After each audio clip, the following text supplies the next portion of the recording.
Hey there, Roberto here. My guest for this episode is André van Hall.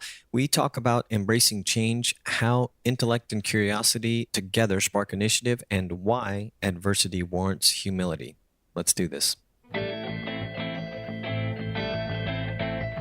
So, if you follow the podcast, you know that have been in the midst of a rebrand, still working on that and the new identity for the podcast. But we're still going to talk about business. We're going to talk about creativity. And, well, heck, let's just go ahead and talk about my guest for this episode and move on. André van Hall pursued a career in hospitality, the hotel industry to be specific. Hotel administration was his field of study at Cornell University. In late 2011, he suddenly lost his eyesight. Needless to say, this was a big change. We touch on this, his transition into a new career of public speaking, and most importantly, all the lessons he's garnered along the way of his life and business journey.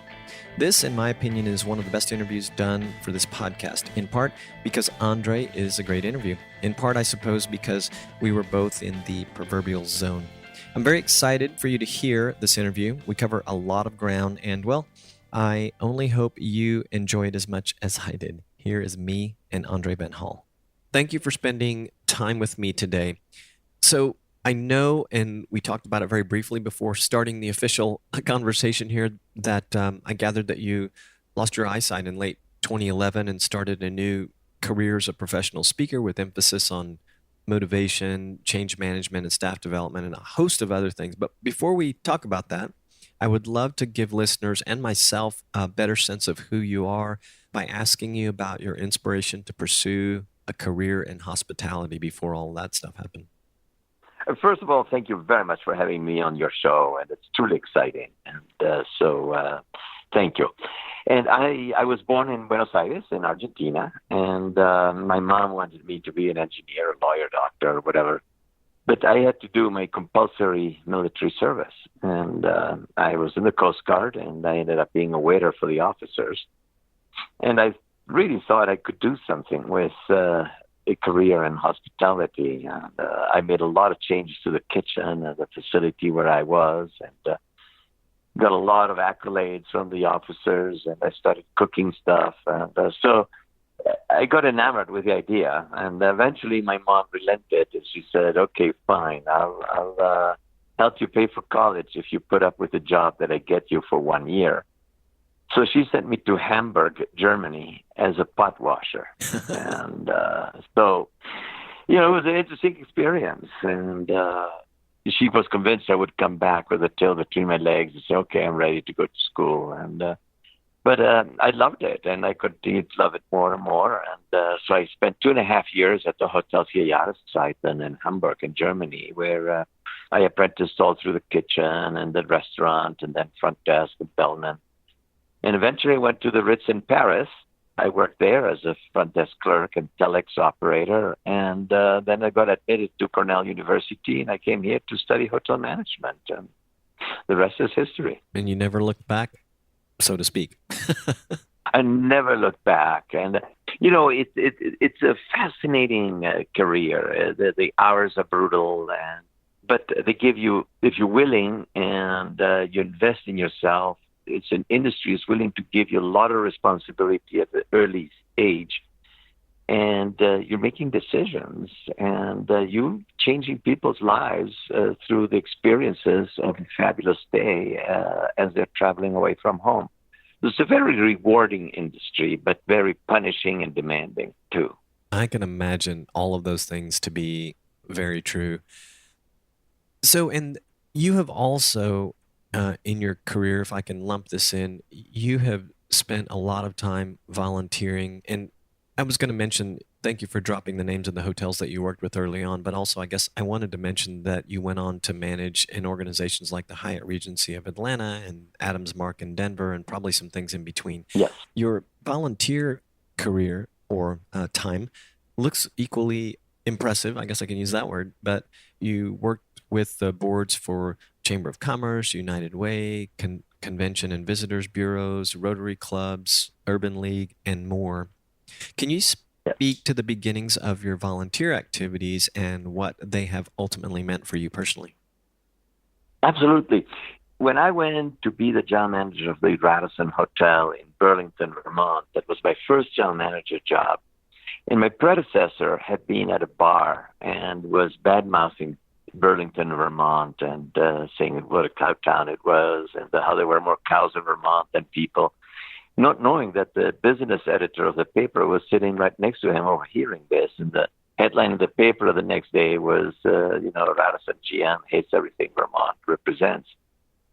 So when I went there to replace him, I needed to make a quick mark and show that I loved Vermont. So when the newspaper came to interview me, I had them take a picture of me with my windsurfer in one hand, my skis aloft in the other hand, with Lake Champlain and the Vermont, the mountains in New York, the Adirondacks in the background. And the headline was, "New general manager at Patterson loves everything Vermont has to offer." And I realized that I needed to immerse myself rather rapidly into the community. And I figured that the best way to do it was through the Chamber of Commerce, United Way, and Rotary.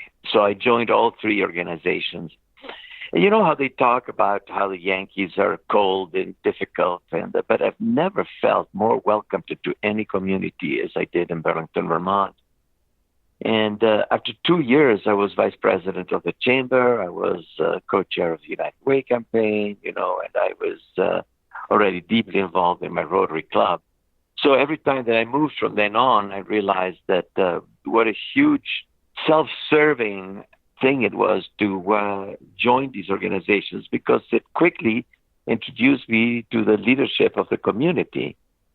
So while I did it for self-serving interests, I also realized that it was an altruistic endeavor and that it allowed me to give back to my communities by getting engaged and being involved. So it truly, in my career, being involved has helped me propel my hotels forward, at the same time allowing me to get invested in the communities that were so welcoming to me and embraced me and let me be a part of them. That's a really nice story. And I'm having talk to others about volunteering, and volunteering I've done myself. I think it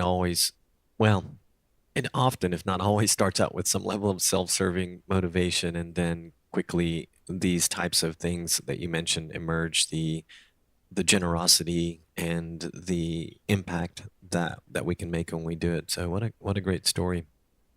It's also because you start to understand the dynamics of the community where you live, and they vary from time to time. Like, for instance, in Burlington, IBM was a big employer there, and they were doing a program with fifth graders where they were rewarding them for good grades and financially. And but then as they did focus groups with these kids, and they were asking, what will you do with this money? And the thought was, I'll put it in a savings account for college. And the kids were coming back and saying, well, I may buy shoes for my little brother. He hasn't had any new shoes since, he outgrew the last ones. Or my family is hungry. And you start to understand that there is a depth of need, and that you can make an impact if you just focus on the right thing. So I think that over and over, I have learned there are different needs in our communities. And so many times we focus on stuff that is happening abroad, but right here in our backyards, there are needs that are important to fulfill. But also, like you said, I was on the board of visitor bureaus, and those are, of course, very self-serving, because what you're doing is you're attracting tourism into your community.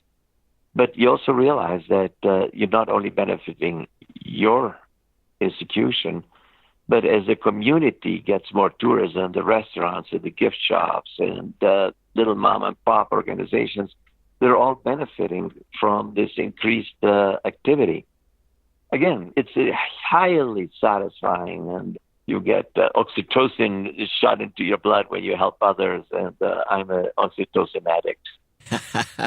That's great. I love it. I have to back up to something that you said, lest I forget, and let me preface it. I want to make sure I understood it, and then I guess preface my motivation for coming back to it. But I think I heard you say, how you always hear Yankees are so cold, and and this, as we were talking about your trying to turn around perception of Burlington, Vermont, I think is where we talked about it. And the reason I wanted to bring it up again, if I understood you correctly, is I was hoping that the conversation thread might serve as a nice reminder about our preconceptions of people that we're unfamiliar with, and the preconceptions that others who are unfamiliar with us, whoever us is all over the place. Yes, it is. And it truly is regrettable. And, it's interesting. I know we're going to dive into what I do now as a motivational speaker, but because I speak on change and curiosity. But one of the key points that I bring up is Forbes magazine did an interview of Pope Francis, and they asked him, and said, so, what are his leadership principles? And they wrote this article saying, if we brought the 12 leadership principles into the Pope into the boardroom, what would they look like? And my favorite one is where he said, don't judge, assess. And when we judge, you're using our prejudices and our preconceived ideas. And when we assess, we're looking at the full potential. So when I was diagnosed that I was going to go blind, and I was the first blind man I ever met, I had a lot of prejudices about blindness, and because I was judging it instead of assessing it. And I have found the same thing as an immigrant. So as I lived in Miami, and I was, a little bit embarrassed, if you want, that third generation immigrants from Latin countries still didn't speak English. And this is our host country, and I feel it is our responsibility to adapt to the country. But I think that prejudices come out from us because of things like this. It's where we do have to take some steps to adapt. This country has invited me to come, and I think it is my responsibility to adapt to the country. But it's also, like I noticed in Burlington, Vermont, the responsibility of the community to accept you when you are doing your part. And I think that so many times that acceptance, even though when you're doing your part, is not granted because of people's prejudices and preconceived ideas and lack of assessment of saying, okay, so what is the full potential of Andre based on what he's doing, and not based on what I think people from his country or his background or his abilities are. I don't know if that answers your question or if it begins a good discussion. I think it's great. And I'm thinking of, we were discussing where I'm from before we got started, and I mentioned to you I'm in Panama in Central America, and we were talking about my Spanish and my late life as a Spanish learner and all this. And I think I mentioned I'm in my 50s. I'm 55, and my wife is a little younger than me, but we're among expats. We're among the young crowd. A lot of unbelievable. Yeah, a lot of expats that we meet are of retirement age, and so I know the challenges are different, but some of them have embraced the opportunity to learn the language, but many of them no. And it just dawned on me that this is a message I could share in my own community of the importance, the one that you were sharing with us just now about the importance of learning the language and understanding, adapting, and assessing the culture. Yeah, adapting. Thank you. Even if it just means, I know that language gets a little tougher as we get older, for sure. Even if it's just an effort of going to Spanish classes and being in that social environment, even if you never get the language down great, no matter where you are, what a great step you've taken, and what a demonstration you are doing in your efforts to adapt to the culture. Absolutely. It's interesting because growing up in Argentina, Europeans adapted to our culture very easily because they're multicultural, multilingual, they love soccer. So they came to Argentina, they grasped Spanish fast, and they integrated. Americans, and I'm talking now here late 60s when I was growing up, and so Americans would come, and let's say you were the number 2 guy at the Ford plant in Louisville, Kentucky, and you now got sent to Buenos Aires as the GM. And so you'd never learned Spanish, and you sent to Berlitz for a month of immersion Spanish, and you get there, you put your kids in American school, you live in a compound, and you don't go to soccer because you would get videotapes of football and baseball. And it created a resentment against the Americans that failed to integrate. And so when I left Argentina and I went to Germany and I started as a pot washer, I found that Germans are very nationalistic, and I had a very, very hard time integrating into German life. Of course, I didn't speak German, but as I made my efforts, it still was very hard. And when I moved to France, I found the French to be even more nationalistic, if you want, and more discriminating against the foreigners. And even when you were making an effort, and it was not really accepted.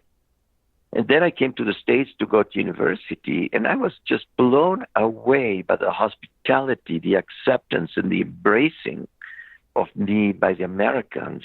So it's such a difference, the American abroad to the American in the United States. And this is truly a welcoming country and an unbelievable place to be. But it is not the perception of people living in other countries. And again, I'm going back 40 years now, right? I mean, into the late 60s. And I hope and assume that things have changed some. So, yes, I think that when you make an effort to integrate, it gets rewarded, like I think the Europeans were rewarded by acceptance into the Argentinian community, as opposed to the Americans who were trying to preserve the American way of life because, well, we're here just for 3 years and we're going to go back, so we don't really need to make a big effort. Do you agree? Yes, that makes me smile, though, for a lot of different reasons because of my own perceptions of the broad swath of countries that you mentioned. And of course, it makes me smile to hear your experience with Americans and the United States and all that. And yeah, thank you for sharing that. That's good stuff. Okay, so on losing your sight, by the way, I was telling my wife Sammy today as I was preparing for our conversation, I said I'm speaking to a guy who lost his eyesight in like 2011, and I said I think he was retired at the time, but he started a brand new career after losing his eyesight as a professional speaker. And she's looking at me and she goes, "He's a badass." So I wanted to ask you to describe for us the act of finding a new beginning in your career as a speaker after losing your sight. Sure. So at the time that I lost my eyesight, I was the CEO of a 130-year-old organization. You were not retired. I was not. I was, just about to be 60, and I lost my eyesight in 2 weeks. Okay, so I was told you'll be blind in 2 weeks, and so it was, just, as you can imagine, devastating. My employer got me all the assistive devices. My management team wrote a letter to the board saying, that whatever I could not do because of loss of eyesight, they would gladly fill in. And it was all very harmonious and wonderful. But then my relationship deteriorated, and a year later, I lost my job. So here I am, blind and unemployed, and now I'm just about 60. I had lived in 12 cities in 3 continents, and I told my wife, and I don't want to move. So I don't want to go and learn a new city as a blind man. And who wants to hire a hotel general manager that is 60 and blind? So as I was applying for jobs, I found it nearly impossible. And I mentally was not prepared to retire, and neither financially was I prepared to retire. So I needed to reinvent myself. And you go again, here you go into prejudices and preconceived ideas, right? By you judging your situation. And I had no clue what to do. And a friend of mine is a motivational speaker. And I'm like, well, hell, if he can do it, I can do it. And so I met with him and started discussions and decided I'm going to do this. And but what do you speak on? And I thought, well, I'll speak on service because all my life, I've worked at 2 of the top 10 hotels in the world, and I definitely know what service is. So as I thought about it, I said, will the discussion on service be the thing that gets me out of bed in the morning and enthusiastic about speaking about service? And the truth was I could do it very well, but it would not motivate me. And I'm going like, well, I've lived in 12 cities, 3 continents. I did a practice marriage and then a real marriage. I have 2 kids. I've worked for several hotel companies, and I went blind. And so they're like, I know change. So why don't I speak about change? Because I had to learn the hard way on how to deal with change. But then I looked it up and I saw that literally hundreds of people speak about change. And I'm going like, how do I differentiate myself? What is my lane going to be within the highway of change? And the one that I like the best is the curiosity. And I've always been a curious person all through my life. You know, I built my own computers just to challenge myself. And I tried new systems in hotels. And I have hotels that gone from manual to computer. So I've been always an advocate of change. I've seen how many people resist change and how it kills initiative. So I linked change to curiosity and started, joined the Toastmasters group and joined the National Speakers Association and started to craft the presentation and built the website and then got my first gig speaking at a Rotary Club and then went up from there. And so today I travel the country speaking about change, linking it to curiosity. That is great. And why not be intimidated by the fact that you saw hundreds of people speaking about change? What you instead decided, well, let me find my own lane, how I'm going to be unique about this. Why not just say, oh, there's no way I'll make it in that. Let me think of something else. So it's hard to be discovered. I love speaking. I love my job, but I hate my boss. I'm self-employed. I hate selling. Promoting myself is not something I'm good at. And a friend of mine, I was running the Hyatt in Atlanta, and he was running the Hilton in Atlanta. And we both lived in our hotels with our wives and babies.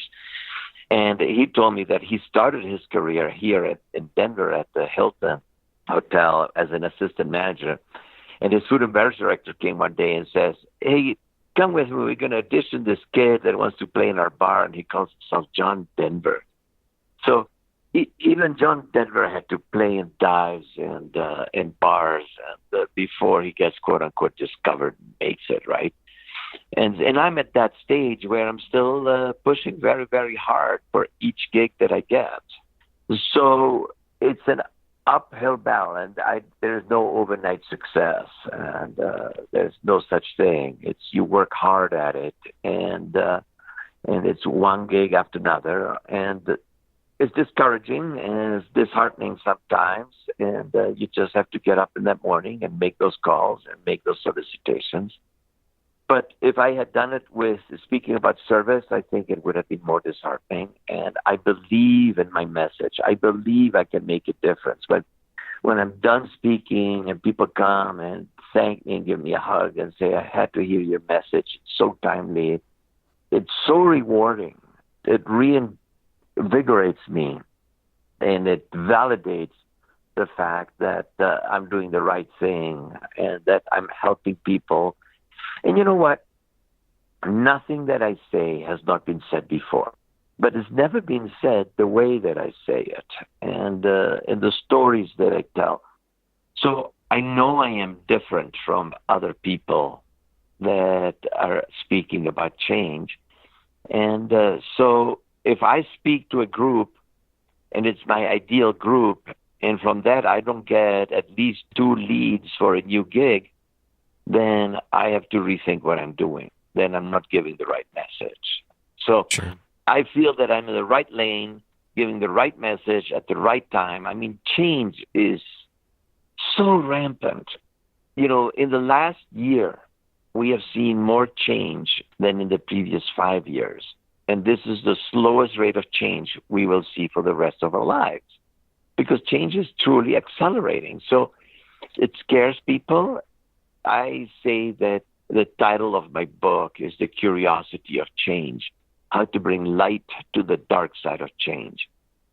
So I don't speak about the fun side of change, right? I just had a baby, how exciting. The baby just finished high school, great, whatever. I'm speaking about the change that scares us. I went blind. I lost my job. Then I got a nasty cancer. The cancer metastasized. Doctor told me that he's going to try a drug. If it works, he's going to save my life. If it doesn't, I need to set my affairs in order. And it's change. It's scary. How do you face it? And that is what I speak to. Those are the people that I want to reach out to. Well, it's certainly a timely and great topic. And from all appearances and looking at your website, you've really done a nice job of crafting the messages that you include in the different areas. What does a gig look like? You talked about doing speaking events, getting a couple of leads, leading to a gig. What is it, a gig? What is a gig for you? Is it another speaking event or is it a consulting opportunity? I do two things. So I do a keynote speech, and that's about an hour long, depending on how much time the organization can give me. Or I do a workshop, and the workshop is 2.5 to 3 hours. So essentially what I do is I tell the story of who I was and going blind, and how blindness is not my enemy. How I deal with it is. So I turn around to the audience, and I'm going like, so what is the change that is happening in your life? And are you hating the change? And do you realize that within our brain, when change comes, our brain looks for a previous experience it can compare it with. And when it can't, it goes into a tailspin of toxic emotions. Heidi Hanna, who is the executive director of the American Institute of Stress, has written, that when we open our minds to curiosity, the synapses of our brain starts hold new connections, and our brain starts to work at finding solutions. But it's only when we become curious about alternatives, and when we start to get these synapses working differently, and we let the curiosity take over, the people around us start to perceive that curiosity, and then they want to help. So it changes the whole dynamics of your life. So when change comes, you can go into the darkness of despair and hatred and self-pity, or you can become curious and light a candle about alternatives. So that is how I open my conversation, to challenge the audience to say, what is the change happening in your life? Is it that merger, that acquisition, that new computer system, that divorce, that diagnosis you got? And understand that that change has happened. So accept it, and don't see it as your enemy. See your enemy as your attitude towards it, and stop judging it and begin assessing it. And then I talk about listening with humility. And when people start to reach out to me, I'm an avid cyclist, and a friend of mine said, Andre, you can't ride your bike anymore, so why don't you and I do this 100-mile bike ride on a tandem? And I'm like, absolutely no way. I'm a CEO. I'm a charge kind of guy. I need to be in the front seat doing the gears, the brakes. And yes, I want to ring the bell, right? Mm. And I told him that last thing I want to do is in the back seat of a bike looking at your butt all day long. And he's going like, why do you worry? You won't even see it, And I realized I can sit at home proudly sitting on my couch, and I told him so. Or I can become a little bit more humble. And in my Bible study group, we'd be talking about what is humility. And the definition I like the best is the ability to accept help. And I was a proud man. I did not know how to accept help, right? I'm a CEO. I'm a giver, not a taker. And I challenge my audience to say, do you realize that there are people all around you that want to help you, organizations that are there to help you move on? And the Division of Vocational Rehabilitation, I was told I would have to have a caseworker that would give me a trainer that would show me how to use a cane. I felt it humiliating and so difficult to go to a place where they would give me a caseworker, talking about prejudices and preconceived ideas, how I was judging people that had caseworkers. And I didn't realize that if I just took a little bit of humble pie, it would significantly change my ability to adapt to the new reality. So I challenge the audience to say, stop being so proud. and dive into this thing where people are willing to help you change the dynamics of whatever the change is happening in your life. So dive into a long process of talking about getting onto a tandem and having to learn to be in the back seat and give up control, but also realizing that my captains, and the captain is the person in the front seat of a tandem, that they also needed to be curious about my way of pedaling and my ability to propel this bicycle forward. And that as a team, we need to communicate.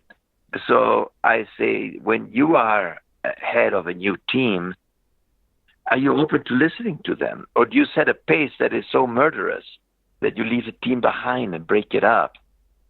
And I talk about, when we finally figured out how to pedal together and get it to a good cadence, and we had to climb this short but stupid climb of a dam, and we argued all the way to the top. And I'm going like, there's always going to be a short, stupid climb, just as things are going smoothly in your life.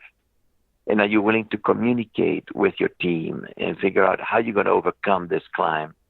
And just because you're in that climb, it doesn't protect you from something else. So for me, of course, it was losing my job after I went blind and getting cancer, metastasizing. So all of a sudden, it turns into Mount Everest. And do you see the mountain, or do you see the way around it, and you see the way to the top?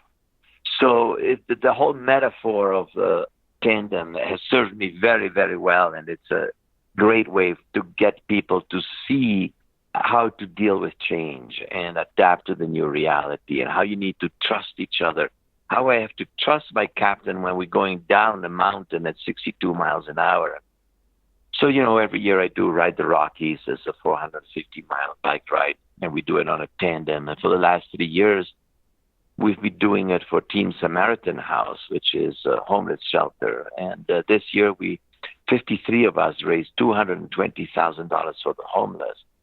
So it's not only seeing the mountains and the climbs, but seeing the potential of how you can help other people while you're doing something that you enjoy and making a difference within the communities. So I challenge the audience to say, get out of your comfort zone and don't see change as your enemy, but embrace it and see it as an opportunity to do things differently and become curious about alternatives. Yeah, these are, I imagine, timely themes for probably everyone that you have the opportunity to speak in front of. And as I'm listening to you, I'm thinking, oh, this is very timely. And I'm thinking, this is probably going to be timely to everyone who listens to this conversation, this particular segment about change and the approach that you take and the themes that you use in the conversation. It's powerful stuff, if I may say so. The thing is, as I see people, my wife is anti-change. Okay, so when iOS 13 came out yesterday for Apple phones, and I'm the one that at 10 a.m., as soon as Cupertino releases the new software, I want to download it. I want to experience it. I want to see what difference it makes. And they made significant improvements to the accessibility things on the phone. And she's the one, I don't want to adapt to it. I don't want to see it, until I absolutely have to, and it gets downloaded onto my phone. So I realized that there's a lot of people out there that are afraid of change. I incorporate initiative into my talk because curiosity by itself is not enough. Okay, I can be curious, but if I don't take that curiosity into initiative, it's just curiosity. I'm just sitting on a couch asking questions. You need to have initiative in life to move forward, and you've got to take responsibility. And initiative comes from what we were talking about earlier. Get involved in your community. Be an active member of bringing change about. And I don't care if it's on climate change or on the political environment or on getting shelter for people in your community. If you want to bring change about in your community, in your life, you've got to bring initiative into. So I urge my audience to get off their duffs and let curiosity get those synapses connecting in their brain, but then let initiative propel them out of their chair and into doing things differently. If doctors had not done research when my cancer metastasized and they had to send it out to be typed to see what genetic mutation it was, if all this research had not happened, I'd be in my deathbed right now. And instead, right now, I'm totally cancer-free. And, every 6 months I have to go for all the tests and whatever. And it could come back, and it may. But I've stolen years that I'm not supposed to have had because of people's curiosity and initiative and working towards finding a cure towards cancer or homelessness. That's a powerful example. Initiative is a challenge for many of us, and I spend time speaking a lot to the musician community and the entrepreneurial musician community, to be specific. Those who are trying to put their music out to the world, and then like just small business owners who have nothing to do with music whatsoever in their professional life, but their challenges are the same, if not just so similar you can hardly tell the differences. But what do you see as the most common, and maybe there's more than one, but the most common roadblocks that people experience when it comes to leaping from, I don't know that it's such a leap as a sidestep, but from curiosity to initiative? I speak about intellect and curiosity and how both need to coexist. And I give an example. I was at the Hotel 4 Jahreszeiten in Hamburg, and he started as a pot washer, went through the kitchen, and finally make it into the dining room as a commis de rang, which is a very fancy word for a busboy. I had this idea on how to do something differently, right? And I run to my maitre d', and I go, Hamburg, I just have been thinking. And he goes, halt. I don't pay you to think. I pay you to do. So go and do. And how many times has that happened to us, right? Where we have an idea as children, as students, as employees, and somebody kills that idea because you come at it's the wrong time, it's the wrong tone, or they're just not curious enough. I've got so much on my plate. I've got my board meeting tomorrow, and I've got a budget to present. I've got payroll to meet. I've got checks to sign. And here you come wanting to give me an idea. Go away. I'm busy. And how many times have we been the ones that kill the idea? So our intellect is the one that tells us and says, we tried this before. It didn't work. It's too expensive. The timing is wrong. And we kill our curiosity. So my challenge then is to say, even if the timing is wrong, you need to implement in your organization a system whereby an employee is allowed to go to the SOP manual, right, the Standard Operating Procedures Manual, take out the pertinent page, photocopy it, put the original back in, and rewrite it the way that they think something should change, so that you can set an atmosphere where it is safe to challenge the status quo and to demonstrate to people that if you go out and want to bring change about that, it's welcome. I was working at the Radisson Hotel, and my general manager came and said, Andre, the brakes on van 3 are squealing. And I go, oh, thanks for letting me know. I said, how did you find out? And he says, oh, Tommy, the driver told me. So I wrote the work order and went found Tommy and said, hey, Tommy, thanks for letting us know. But how come you told the boss and not me? And he says, Andre, he asked. And it was such a revelation for me, the MBWA, the management by wandering around, or the Japanese term of the Gemba walk. It's so important to show people that you're curious and that you want to hear them and that you open to them telling you that the brakes don't work. But now you have to take that information into initiative, right? And that is where you have to say, okay, I'm going to write the work order. You need to help your team understand that if a driver tells me that the brakes don't work and I'm the general manager, that it is very safe for the driver. It was bordering on dangerous practice for me to go to the driver and say, why did you tell the boss and not me? because it could discourage him from seeing in the future to the general manager because he feels that, oh, Andre chastised me for going over his head. So people need to understand within the team that the general manager, when he's walking around and asking questions, he's not trying to embarrass me as the department head.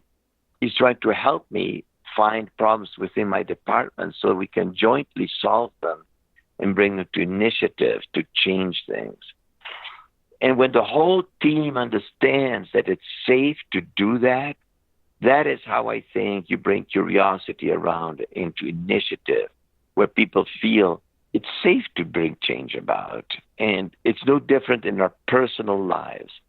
When we become curious about something and our spouse won't ridicule us or challenge us, and our spouse, all the contrary, encourages us and helps us to bring the change about, and we work harmoniously towards solving the problem, and we make it safe to show initiative. My son is an electrician apprentice right now. He just started his third year. And his second year review, his boss told him, says, Evan, you're a good electrician, but you need to show more initiative if you want to become a supervisor and a foreman. And it was such an eye-opener for me to hear. I've never told one of my subordinates, show initiative. I never used that word. So I have since fallen in love with it. I'm sorry, it was a very long diatribe here, but I don't know if I answered your question. No, it's really good stuff. I am huge for those of us who operate within organizations, but there are so many little bits of it that I think apply to the microcosm, if that's the right word, of the the solopreneur or the independent musician. That these are things that we need a lot of this, thinking about within ourselves, because we're always trying to build some sort of team, whether we're a multi-employee company or we're the quote unquote solopreneur. We don't make it very far without some sort of team. So these concepts are, I think, universally valuable. How are you doing on time? I wanted to ask you a couple more questions.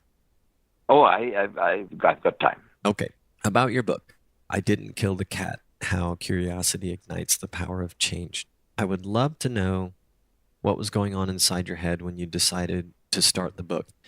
And if it's worth talking about the mechanics of doing it without your sight, especially if there is anything that's like lesser known about the challenges that you faced because of your sight impairment. So, being a member of the National Speakers Association, we get speakers that come in every month and talk to us, and they tell us about their journey. And there's speakers, and I took something called the Colorado Speakers Academy, where you pay, you get trained to become a motivational professional speaker. And the speakers that come and tell you, say, if I had not written my book, I would never have made it, and now I make 7 figures speaking because of my book. The next trainer comes in and says, I never wrote a book, and I'm a 7-figure person, and I would never write a book. And what you need to do is filter out and say, okay, so where do I fit in this? And what they tell you is their journey. And you need to say, okay, do I choose journey door A or door B, And it is a matter of choices. And the book, I think, becomes a credibility thing. And it's a business card where, my book is a quick 3-hour read. And as I tell people, it's one sitting from a flight from Denver to Boston, or 5 long sittings if you happen to be very constipated. But it's a fun process. It can be done different ways. You can take your keynote, record it, and then go to Fiverr.com or somebody that's going to transcribe it, and that becomes the nucleus for your book. Or you can sit down and write 1,000 words a day. And that's the advice that I got, is write 1,000 words a day. And not every day I wrote 1,000 words. Many, many 1,000-day works ended up in the proverbial trash can. And so you think of, okay, what is the message that I want to impart into the world? But how can you make it compelling? So I found this organization that helped me take my book and they gave me editors, and then the editors took what I wrote and put it in more interesting language, and then grammatical editors that make sure that what I wrote is grammatically correct, and then layout editors, and then cover designers, and then people that helped me put it on Amazon. And so I had my book launched 2 days ago. As a blind guy, I type and my computer talks back to me. And as I type, it tells me what word I just typed. If I type the maid made a cake, and the two maids are misspelled in the wrong order, then I would not be able to tell I did that. And that's why having editors and people behind you that will make sure that what you wrote is what you meant. And it was a long process because the editor then sends suggestions on changes. So these are bubbles that appear on the side of your text. And so now you have to go to the paragraph, find the bubble, have the computer read to you the bubble, then you have to listen to the paragraph. You have to try to imagine, okay, this is where they meant to put this. It's very difficult. So I had to hire a person to come in and read to me the paragraph, the place of insertion, the bubble, and with the inserted text. That was discouraging. It was hard, but it got done. And then I came up with a couple of titles. I put it on Facebook, and I asked my friends, title A, title B, title A1. So it didn't kill the cat. How Curiosity Has the Power of Change was born. And the book was printed, done. I was about to do a book launch party, and a very good friend of mine that read the book said, Andre, your book is full of very big mistakes. And friends of mine started calling me and saying, hey, this kill cat is not good because the way your cover is designed, kill and cat were in much bigger print than the rest. It says, in this day of violence and people that love their cats, it's just wrong. So I'm like, oh my goodness, what happened? So we started looking into it, and somehow through the company that I hired, the wrong file was sent to the printer, and it was a version 2 ago, okay, with a lot of corrected errors and stuff. So it was decided they would pay for the reprinting of the book, and then I decided I'm going to rename my book and totally redesign the cover. So that took 7 months of finding all the new mistakes and whatever. And the new title of the book is The Curiosity of Change, How to Bring Light to the Dark Side of Change. Oh, thank you for sharing that. I did pick this other title up off your website, by the way. It's great. Thank you for letting me know, because that tells me I need to go and change something. Yes. And so I did a launch 2 days ago. It went awesome. Sold 200 books right on that launch. Congratulations. It's now available on Amazon. Thank you. But it was a process. It's fun. I tell people I have given birth to a long gestation period. And I'm very proud of it. The feedback I'm getting is fantastic. So I'm very encouraged. And I know it's not going to be Who Moved My Cheese or anything like that. But when I speak, I would bring the books with me. And my experience is I sell about 30% of the audience will buy a book. That doesn't suck. It doesn't suck. It doesn't suck. And so I'm excited. I'm very happy with the product. Thanks for asking. Yeah. Something I've been told, I wrote a very quick read, and I admire you for all the adversity or challenges you dealt with and overcame clearly. And it sounds like you also did a lot of things right in terms of trying to make it of a certain quality level, which I commend you for. Something I've always heard, too, for anyone else who is an aspiring author or an author who recently published, and, after the giving birth, when you write it, then you suddenly have to realize that now the work begins.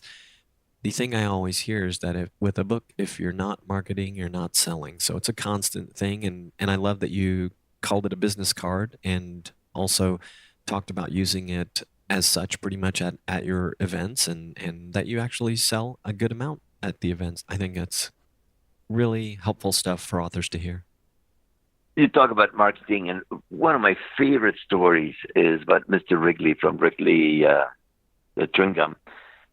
Was on a flight, we're talking, 50, 60 years ago, and the first class sitting there, and the CEO sitting next to him and said, one thing I always wanted to ask you, you're the number one chewing gum in the world, and you're spending a fortune promoting it. Why? And his answer was, well, when this plane reached cruising altitude, did it shut off its engines? And I'm going like, wow, what a great way of putting it, right? Yes, you've got to continue to market and to push day after day after day, and you cannot shut off your engines just because you reach cruising altitude. So I love it. That's great. I also wanted to mention Laura Benetti, speaker coordinator with White Media Agency, who reached out to me on your behalf. And the reason, well, a shout out to her. Thank you for doing such a great job on the outreach and connecting us. But I also, for the benefit of others who would like to speak more, just hear your quick thoughts on how working with Laura's company or whomever else you may work with. I see they shared a link on prospeakerdirectory.com, which is possibly relevant to your answer, but how that has played into your opportunities to speak. So Kristen White, from, of course, White Media Agency, is the founder and owner of the organization. She does something that is very, very good. In today's world, as a speaker, your video is what sells you. So you can have a beautiful website. There's something that used to be called, still it's called a one sheet. And it was a simple one sheet of paper that you would put in an envelope and send to agencies for them to consider you as a speaker. You can have a book, you can have a lot of things. But the bottom line is, if an organization is going to hire you as a speaker, it's all about your video. That's a video that the meeting planner is going to bring to the committee for evaluation, to the CEO. It is what sells you, and you need a powerful video. So what Kristen does is she gets speakers, and over 3 months we meet weekly on the telephone, and she trains us on preparing an 18-minute TED-style talk. Okay, and then we fly to Vegas, and she has a 3-camera, beautiful setting with an audience, and she makes a video of you making your talk in 18 minutes that you've been training with her to do. And then you can purchase as an addition what's called a sizzle video. And the sizzle video is a 3-minute quick little something that summarizes your 18-minute video. And so I've done that through them. And the video has opened so many doors for me and possibilities. And as part of an additional service that they do is they do what you experienced and I've experienced, where they promote me as a speaker and get me these gigs. And, of course, paying gigs too in speaking to audiences. So that is what Kristen and her organization and White Media do. Well, that's cool. It places, even asking you about it and hearing you talk about them, places even more value on the fact that they considered my podcast to have you on. And so, yeah, shout out to them. And also, lastly, I guess on closing, well, first of all, you can find out about everything that Andre does at andrevanhall.com, and I'll put that in the show notes. And he's doing a lot of great stuff about his book and everything, with the title of which he's going to update on whatever page I saw it on. And I also wanted to give a shout out to Pelham, who I read about on your website. Do you mind talking about him or her? Oh, no, not at all. So Pelham is my guide dog. So it's another thing that I talk about in my presentation, in my talk, and I had to learn to use a cane. It's a scary process when they put a blindfold on you, because at the time I still could see a little. And they tell you need to cross this huge intersection using your cane and your hearing. And eventually I got to be pretty good at using my cane. And I started to realize that we use our canes to find obstacles, right? You're tapping or swiping, and you find obstacles. You see you feel, oh, there must be a step down, must be a step up, there's a crack in the sidewalk. But as I start getting engaged in the blind community, the people that had guide dogs were getting places a lot faster and making friends a lot faster than I was. And I realized that we use our canes to find obstacles, but we use our dogs to avoid them. But I was still stubbornly not being curious and deciding that, my cane, I don't have to feed it, I don't have to walk it, it doesn't poop. So I don't need a dog. But I was, again, being stubborn and not curious. And as I opened myself up to the possibility of a dog, I realized what a change these animals can make in our lives. And Guide Dogs for the Blind out of San Rafael, California, trains these unbelievable animals. Pelham is now, we're just about 9 years old. He and I have worked together for 7 years. And he is unbelievable. And Guide Dogs tells us that the average cost of a graduating dog is $100,000. They give them to us totally free of charge. They fly us to California, they put us up for 2 weeks, and they train us on how to work with the dog. And then they send us home with these magnificent animals. So I call Pelham my Lexus, and I say he's got 4-4 drive, and he takes me everywhere I need to go. And he is the most unbelievable chick magnet you can imagine. He opens up the world. When I show up with my cane at an event, people don't know how to handle me, and they avoid me. When I show up with a dog, it's like a conversation opener, but his ability to anticipate what is in front of you. You don't know what it is like to walk into a crowded room and with your cane, I'll say your cane ends up between a woman's legs or something, But instead, with Pelham, he just goes around stuff. It's magnificent, and he's made an unbelievable difference in my life. And so I'm blessed to have him. I'm so grateful to Guide Dogs for the Blind, an organization that started in 1942 as soldiers came back from World War II blind. Ever since then, they've been giving free dogs to blind people. That's really great, and I'm so glad that I asked, and I'm so glad that you mentioned the chick magnet facet, because I was immediately thinking, based on your initial words about him, that dogs are such a conversation starter, as you said, and such social kind of magnets. And boy, they're great.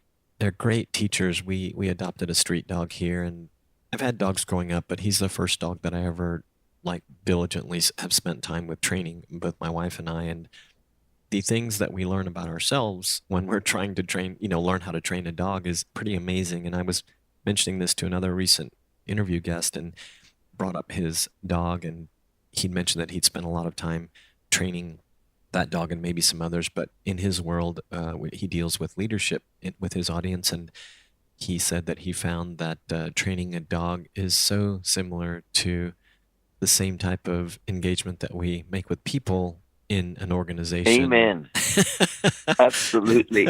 Absolutely. So for years and years and years, dogs have choke collars, right?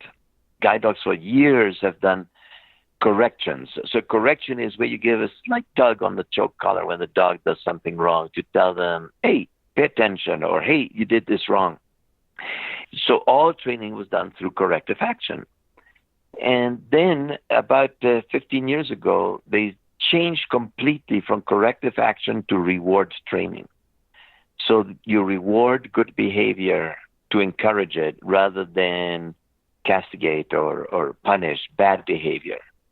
And the training has become so much faster that they've been able to shorten the time it takes to train a dog and the time it train. We used to have to go there for 4 weeks of training with a dog. They've cut it down to 2 weeks. And it's only because they've changed their outlook from corrective to reward. So you are so right. Thank you for saying that. Yeah, and I'm thinking of a book that I picked up by recommendation that's been out for a while that talks about this, and it's called Don't Shoot the Dog. I don't have the subtitle, but it deals not only with dog training approaches, but animal training, which probably some readers won't particularly care for, but a great deal of time on the human psychology aspect of these principles. Andre, thank you again for spending time with me today. I really appreciate it. I know we'll be talking again soon, so I can let you know about this conversation being available out in the wild for the world to listen to. And again, AndreVanHall.com to learn everything that is all about Andre and what he's doing. Alberto, thank you very much for including me on your podcast. I'm truly honored, privileged, and I trust you're going to have a wonderful time in Panama. And big, big, big hug to you and wishing you big success. Back at you. Thanks a lot. Thanks again for listening. If you like what you heard today, subscribe on Apple Podcasts or wherever you get your favorite podcasts. Until next time.